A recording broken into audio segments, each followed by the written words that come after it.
안녕하세요. 시골 목사입니다. 오늘은 민수기 21장을 살펴보시겠습니다. 21장에서는 이스라엘 백성들이 왕의 큰 길로 가지 못하고 바란 광야로 접어들자 다시금 하나님과 모세를 원망하다가 죽임을 당하는 사건과 이후 요단 동쪽을 점령하는 장면이 펼쳐집니다. 1절입니다. 네겝에 거주하는 가나안 사람 곧 아라세 왕이 이스라엘이 아다림길로 온다함을 듣고 이스라엘을 쳐서 그중 몇 사람을 사로잡은지라. 아다림길은 이스라엘이 가데스에 있을 때 정탐꾼을 보낸 길을 말하는 것입니다. 현재 상황이 에돔은 길을 내어주지 않고 종교 지도자인 아론은 죽고 아라세 왕은 이스라엘을 치는 난감한 상황입니다. 2절입니다. 이스라엘이 여호와께 서원하여 이르되 주께서 만일 이 백성을 내 손에 넘기시면 내가 그들의 성읍을 다 멸하리이다. 서원은 조건부 언약으로 아락과의 전투에서 승리하게 되면 마치 희생제물을 제단에 바치듯 그 성읍에 속한 모든 것을 멸함으로 하나님께 영광을 돌리겠다는 것입니다. 3절입니다. 여호와께서 이스라엘의 목소리를 들으시고 가나안 사람을 그들의 손에 넘기심에 그들과 그들의 성읍을 다 멸하니라. 하나님의 뜻에 합당하면 언제라도 그 소원이나 기도를 들어주시는 분이 하나님이십니다. 그러므로 그곳 이름을 호르마라 하였더라. 백성이 호르산에서 출발하여 홍해길을 따라 에돔 땅을 우회하려 하였다가 길로 말미암아 백성의 마음이 상하니라. 평탄한 왕의 큰 길이 있는 에돔 동쪽으로 진입하지 못하고 홍해의 길, 즉 아카바만으로 향하여 나아가는 바란 광야로 들어가야만 했기에 마음이 상했다는 것입니다. 이스라엘은 이 광야를 통해서 남쪽으로 계속 행군하여 에돔의 서쪽 국경을 형성하며 남북으로 뻗어 있는 세일산을 지나 아카바만의 입구와 인접한 엘락과 에시온 개별 곁을 통과하게 됩니다. 5절입니다. 백성이 하나님과 모세를 향하여 원망하되 어찌하여 우리를 애굽에서 인도해 내어 이 광야에서 죽게 하는가? 이곳에는 먹을 것도 없고 물도 없도다. 아카바만을 향하는 홍해길도 광야이고 에시온 게벨에서 느보산으로 가는 여정 또한 사막길과 광야길입니다. 우리 마음이 이 하찮은 음식을 싫어하노라 하매 하찮은 음식은 만나를 멸시하는 표현입니다. 여호와께서 불뱀들을 백성 중에 보내어 백성을 물게 하심으로 이스라엘 백성 중에 죽은 자가 많은지라. 불뱀의 히브리어 네아심 세라핌은 불붙는 뱀이란 뜻으로 광야 지역에서 많이 서식하는 독사 가운데 한 종류로서 등에 불타는 듯한 붉은 반점이 있는 뱀을 일컫는 표현입니다. 7절입니다. 백성이 모세에게 이르러 말하되 우리가 여호와와 당신을 향하여 원망함으로 범죄하여 싸우니 여호와께 기도하여 이 뱀들을 우리에게서 떠나게 하소서. 모세가 백성을 위하여 기도하매 모세의 기도는 백성들의 중재 요청으로 이루어진 기도로 광야 여행 중에 유일한 경우입니다. 여호와께서 모세에게 이르시되 불뱀을 만들어 장대 위에 매달아라. 물린 자마다 그것을 보면 살리라. 화면의 지도를 보게 되면 가나안으로 가는 가장 빠른 길과 이스라엘이 실제로 가나안으로 들어간 길을 비교해서 보실 수 있겠습니다. 모세가 놋뱀을 만들어 장대 위에 다니 뱀에게 물린 자가 놋뱀을 쳐다본 즉 모두 살더라. 6절에 죽은 자가 살아난 것이 아니고 뱀에 물려 죽어가는 자들이 살아났다는 것입니다. 이스라엘 자손이 그곳을 떠나 오봇에 진을 쳤고 바란 광야를 떠나서 오봇에 이르렀다는 것입니다. 오봇을 떠나 모압 앞쪽 해돋는 쪽 광야 이에 아바림에 진을 쳤고 이에 아바림은 요단 동쪽에 있는 광야라는 뜻으로 이는 모압 동남편의 변방 불모지로서 대부분 암석이 많은 지역입니다. 12절입니다.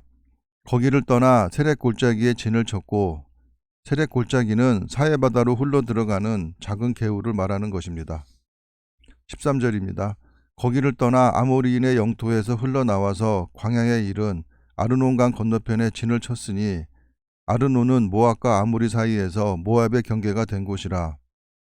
아모리 족속은 족장시대 이전인 BC 2000년 전부터 가나안 땅에 거주했습니다. 그리고 아르논 강은 급류란 뜻의 강으로 북부 아라비아 산지에서 가파른 골짜기를 타고 약 32km를 진행하여 사해 동쪽으로 흘러 들어가는 긴 강을 말합니다. 14절입니다. 이러므로 여호와의 전쟁기에 일렀으되 수바의 와역과 아르논 골짜기와 여호와의 전쟁기는 이스라엘 백성들을 위하여 여호와께서 베푸신 영광스러운 사역들을 찬양하기 위하여 모세 시대에 기록된 송신 모음집이라고 합니다. 15절입니다. 모든 골짜기의 비탈은 아르고울을 향하여 기울어지고 모압의 경계에 닿았도다 하였더라. 거기서 부엘에 이르니 부엘은 여호와께서 모세에게 명령하시기를 백성을 모으라 내가 그들에게 물을 주리라 하시던 우물이라. 그때 이스라엘이 노래하여 이르되 우물물아 솟아나라 너희는 그것을 노래하라. 죽음의 땅 광야에서 생명의 샘물을 허락하신 하나님의 은혜를 감격스럽게 찬양한 것으로서 지루한 38년의 광야 생활이 끝난 환희와 생동감을 인상 깊게 묘사하고 있습니다. 18절입니다. 이 우물은 지휘관들이 받고 백성의 귀인들이 규와 지팡이로 판 것이로다 하였더라. 여기까지가 여호와의 전쟁기에 기록된 노래입니다. 그들은 광야에서 마따나에 이르렀고 마따나에서 나할리엘에 이르렀고 나할리엘에서 바못에 이르렀고 바못은 바못바알의 줄임말로 바알의 산당이라는 뜻인데 아마 이 명칭은 당시 바알과 아세라 신을 섬기던 아무리 족속에 의해 붙여진 것으로 보입니다. 20절입니다. 바못에서 모압 들에 있는 골짜기에 이르러 광야가 내려다 보이는 비스가 산꼭대기에 이르렀더라. 비스가 산은 깎아새긴 것이란 뜻의 산으로 아바림 산맥의 한 봉우리입니다. 이 산의 정상에 오르면 모압 평지 전부가 보이고 서쪽으로는 사해까지 굽어볼 수 있는 곳인데 모세는 후일에 이곳에서 아득한 가나안 땅을 바라보기도 했습니다. 21절입니다. 이스라엘이 아모리 왕 시온에게 사신을 보내어 이르되 우리에게 당신의 땅을 지나가게 하소서. 우리가 밭에든지 포도원에든지 들어가지 아니하며 우물물도 마시지 아니하고 당신의 지경까지 다 나가기까지 왕의 큰 길로만 지나가리이다 하나 아모리 족속은 에돔과 모압 족속과는 달리 여호와의 심판의 대상이었지만 지금은 가나안 땅의 점령이 목표이기에 그 땅으로 그냥 지나가려고 하는 것입니다. 23절입니다.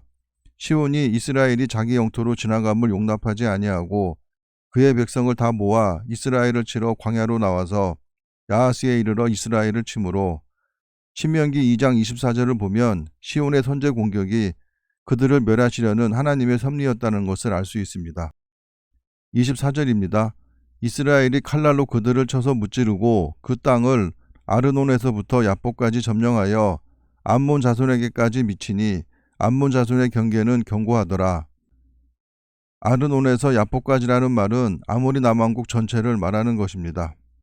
이스라엘이 이같이 그 모든 성읍을 빼앗고 그 아모리인의 모든 성읍 헤스본과 그 모든 촌락에 거주하였으니 아모리 왕국의 수도 헤스본을 비롯하여 아모리 지역의 모든 성읍을 회파시켰기에 이스라엘이 점령한 지역은 대략 남북으로 90km, 동서로 45km 정도가 되는 방대한 지역입니다. 26절입니다. 헤스본은 아모리인의 왕 시온의 도성이라 시온이 그전 모압 왕을 치고 그의 모든 땅을 아르논까지 그의 손에서 빼앗았더라. 헤스본은 훗날 르우벤 및 갓 지파에게 할당이 됩니다. 27절입니다. 그러므로 시인이 읊어 이르되 너희는 헤스본으로 올지어다. 시온의 성을 세워 견고히 할지어다. 정복당한 아모리인을 향해 정복자 이스라엘이 의기양양하게 외치는 풍자적 조롱의 말로 이루어진 시입니다. 28절입니다. 헤스본에서 불이 나오며 시온의 성에서 화염이 나와서 모압의 아르를 삼키며 아르논 높은 곳의 주인을 멸하였도다. 아르는 모압의 대표적인 성읍입니다. 29절입니다. 모압아 내가 화를 당하였도다. 그모스의 백성아 내가 멸망하였도다. 그모스는 모압의 주신인 전쟁의 신입니다.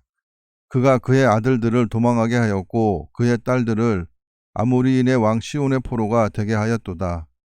우리가 그들을 쏘아서 헤스본을 디본까지 멸하였고 메드바에서 가까운 노바까지 황폐하게 하였도다 하였더라.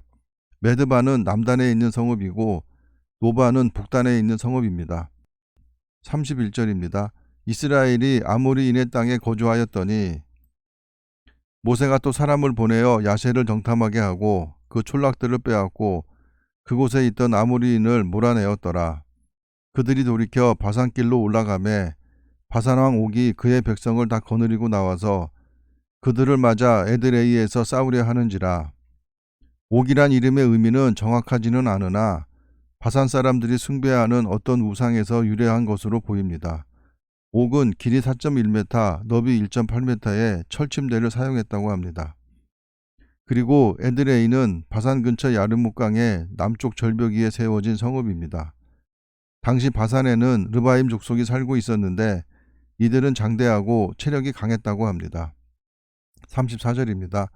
여호와께서 모세에게 이르시되 그를 두려워하지 말라. 성읍은 요새화되어 있고 상대해야 할 적들은 기골이 장대하여 두려울 수밖에 없었을 것입니다. 내가 그와 그의 백성과 그의 땅을 내 손에 넘겼나니 너는 헤스본에 거주하던 아모리인의 왕 시온에게 행한 것 같이 그에게도 행할지니라.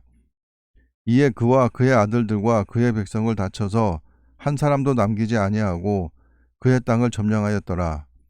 당시 모세가 옥으로부터 탈취한 성읍은 60개로 곧 바산 전체였다고 신명기 3장 4절에서 전하고 있습니다. 이래하여 이스라엘은 요단 동편의 아모리 왕국을 완전히 장악하였습니다. 오늘 우리는 민수기 21장을 통해 이스라엘 백성이 왕의 큰 길로 가지 못하게 되어 바란 광야에 접어들자 또다시 하나님과 모세를 원망하는 장면을 볼 수 있었습니다.